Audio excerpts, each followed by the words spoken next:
DP வியாதின்றது மெயினாக காற்றுல பரவக்கூடிய வியாதி. அது சளியில் தான் பரவும். ஸோ மற்றவங்களுக்கு அது ஸ்ப்ரெட் ஆகுது சளி வழியாக தான்.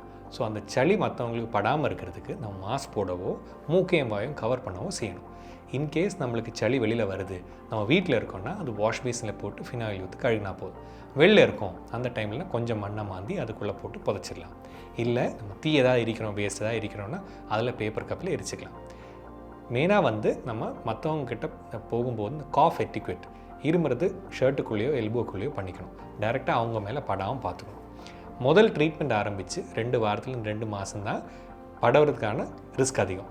அந்த டைமில் நம்ம கரெக்டாக மருந்து எடுக்கிறோம், சாப்பாடு கரெக்ட் டைமுக்கு எடுத்துக்கிறோன்னா இந்த 2 வாரத்துலேயே நம்ம இன்ஃபெக்டிவிட்டி மற்றவங்களுக்கு படுற மாதிரி இது குறைஞ்சிரும்.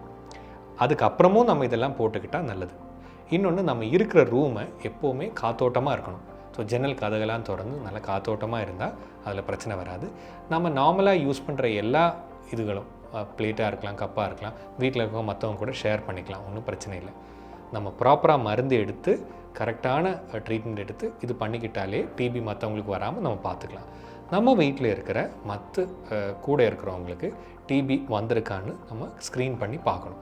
அது ரொம்ப முக்கியம். ஏன்னா அவங்களுக்கு இருக்குன்னா மாத்திரை எடுத்துக்கலாம், இல்லை அவங்களுக்கு வராமல் பார்த்துக்கிறதுக்காக டிபி ப்ரிவென்டிவ் தெரப்பின்ற மெடிசன் இருக்குது, அதுவும் எடுத்துக்கலாம். ஸோ நம்ம இதெல்லாமே கடைப்பிடிச்சாலே டிபி வியாதி மற்றவங்களுக்கு பரவாமல் பார்த்துக்கலாம்.